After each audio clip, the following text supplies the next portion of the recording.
अखिल भूमंडले सर्व शिरोमणि मुनि समाज के संस्थापक आदि मुनीश्वर योगेश्वर सदगुरुदेव शिव मुनि महाराज की जय। उपस्थित मुनि वृंद, साधक वृंद, संत वृंद, आध्यात्म ज्ञान की जिज्ञासु और प्रेमियों, आप सबको मेरा कोटिशः नमन, सप्रेम जय जीव। तो हम लोग चर्चा कर रहे हैं राम लखन मुनि जी के संगीत सुधा से, है ना, मुनि संगीत सुधा से। शांति सुख मिले कहा धन जन में, बाहर खोजत जन्म बितायो गिरि खोहन कुंजन में।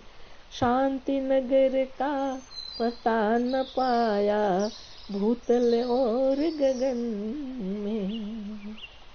बाहर खोज रहे हैं, जन्म बीत गया, सुख और शांति नहीं मिला। गिरी में, पहाड़ों में, खोहों में, कुंजनों में, यहाँ तहाँ लोग खुशी खोज रहे हैं, है ना। बहुत बड़ी बात है। यह नहीं मालूम पड़ा, यह जितना जो दिख रहा है बाहर में वह सब अपने भीतर है। पहले भीतर में और उसके बाद बाहर में। तो भीतर को जब शुद्ध करेंगे तो बाहर शुद्ध ही दिखलाई पड़ेगा, है ना।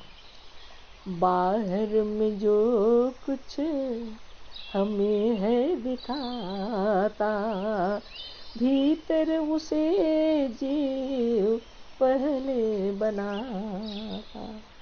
सदगुरुदेव शिव मुनि महाराज कह रहे हैं, बाहर में जो कुछ हमें दिख रहा है, भीतर उसे जीव पहले बना लेता है।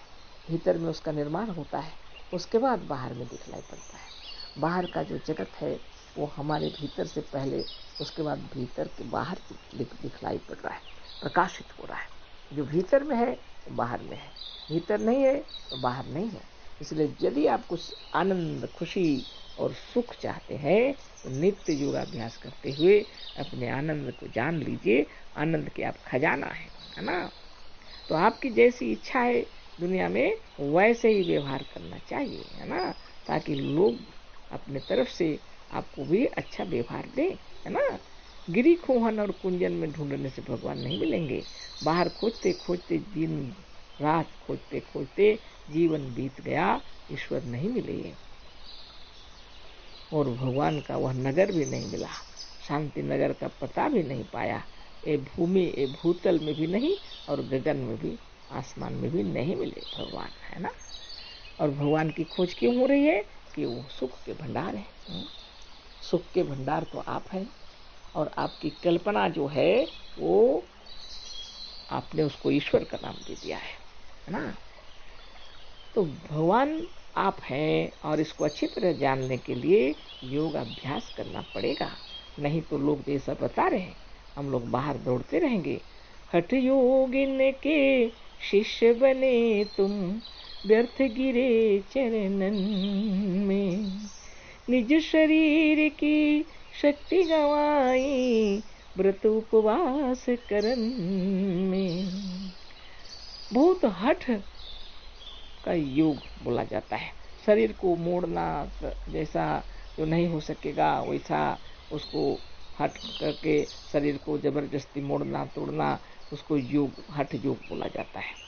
लेकिन जिंदगी भी वैसे ही है। जब भूख लग रही है तो भोजन नहीं करना।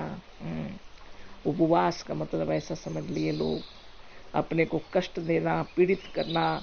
अगर सीधा सुंदर चलते हैं हम लोग तो चल के भगवान के दर्शन नहीं करेंगे। जमीन में लेट लेट के और उमड़ घुमड़ करके और जाएंगे, लेट लेट करके माने तय करेंगे रास्ता, तब भगवान का दर्शन होगा। तो ये तो किसने बताए? लोगों ने बताए, जो हठ योग बता दिए इन्होंने, बहुत कठिन, है ना। और व्यर्थ गुरु के चरण में गिरे, बाहर जो ज्ञान नहीं उनके पास, तो ज्ञान कहाँ से मिलेगा? वो तो उनको अपना ही पता नहीं है, तो आपको क्या पता बताएंगे? हठ योगिन के शिष्य बने तुम, व्यर्थ गिरे चरणन में। निज शरीर की शक्ति गंवाई, व्रत उपवास करन में। और व्रत और पूजा उपवास बता दिए। तो ये सब करते करते शरीर की शक्ति भी नष्ट हो गई, जीवनी शक्ति भी क्षीण हो गई, है ना। आज जो स्थिति संसार में दिखलाई पड़ रहा है, इसका कारण वही है कि खुद को भूल, खुदा को पाना, अपना आप नहीं पहचान, है ना। तो संसार में अगर खुद को पहचान जाते तो सबको पहचान जाते। हम अपने आप को पहचान जाते, सबको पहचान जाते, है ना। जगत में क्या हो रहा है आज, इतना जो कुछ हो रहा है, रुपये पैसे धन दौलत के पीछे लोग दौड़ रहे हैं। सुख शांति मिलेगा, जब नहीं मिल रहा है तो झूठ चोरी हर प्रकार के कार्य हो रहे हैं, है ना। वो आध्यात्म ज्ञान समाया हुआ था हृदय में, वो दूर हो गया। किसी जमाने में सब लोग यम नियम का पालन करते थे और वह उनका एक जीवन का लक्ष्य होता था। आज वह समाप्त हो गया। दौलत के पीछे दौड़ लगा रहे हैं, सुख खोज रहे हैं, है ना। कहाँ से सुख मिलेगा? व्रत पूजा और उपवास जो सिखलाया गया है उसको कर रहे हैं, जबकि यह योग की महिमा बतलाई गई है ना। व्रत क्या है? अहिंसा सत्य अस्तेय को पालन करने से, यह व्रत का पालन करने से ब्रह्मचारी बन जाते हैं, है ना। ये कौन जानता? इस व्रत को तो कौन पूछ रहा है? ये सब कोई जानते भी नहीं है। अगर जानते भी हैं तो उसकी कोई महिमा नहीं समझ पाते। इस तरह से अपने शरीर की शक्ति नष्ट हो गई। कहाँ से ब्रह्मविचारी और ब्रह्मचारी या ब्रह्मचर्य का भी उल्टा पलटा ज्ञान ना, और व्रत उपवास में शरीर की शक्ति भी गंवा दिए।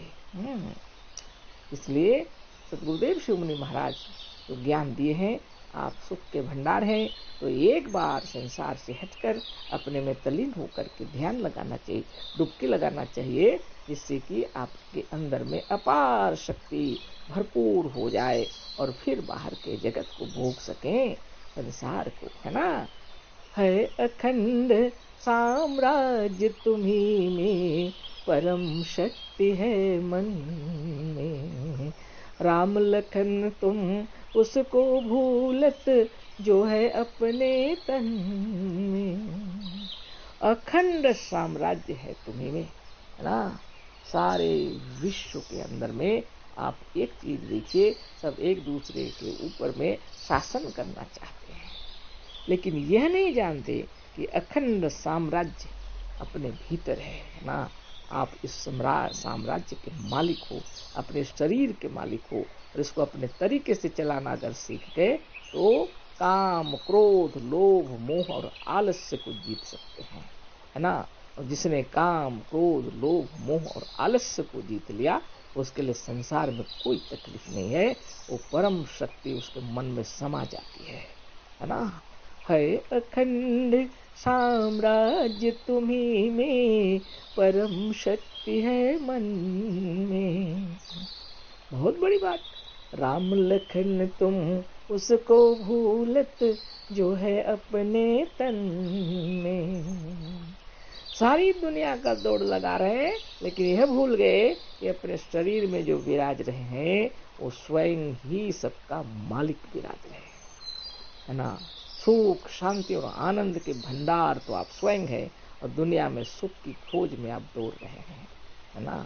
तो राम लखन जी कह रहे हैं, राम लखन तुम उसको भूल गए कि वह अपने तन में, जो अपने शरीर में समाये हुए हैं। ये जीवन, ये चेतन, ये प्राण इस शरीर में रखा है ना। और उसका लक्षण तो किसी को पता नहीं है, सो बात नहीं। जितने जीवित हैं वो सभी इस शरीर में विराज रहे हैं, वह ब्रह्म है। उसको उसी रूप में देखा जा सकता है ना। शरीर नष्ट हो सकता है, लेकिन आत्मदेव अजर अमर अविनाशी है, और इस शरीर के स्थूल शरीर के नष्ट होने पर भी सूक्ष्म और मनोमय शरीर में रहते हैं, सूक्ष्म संसार में रहते हैं, मनोमय संसार में रहते हैं। इनके लिए इसकी कोई तकलीफ आवश्यकता नहीं इस शरीर का। और जब धीरे धीरे धीरे धीरे यह शरीर नष्ट हो जाता है, फिर सूक्ष्म से अपने फिर जब चाहते हैं फिर शरीर धारण कर लेते हैं ना, सूक्ष्म में विलीन हो जाता है। लेकिन ऐसी कोई बात नहीं है कि कोई चीज नष्ट हो जाता है। तो आज हम लोग इतना ही बातें करेंगे, कल फिर बातें करेंगे। सब प्रेम, जय जीव, अशेष धन्यवाद, कोटिशः नमन।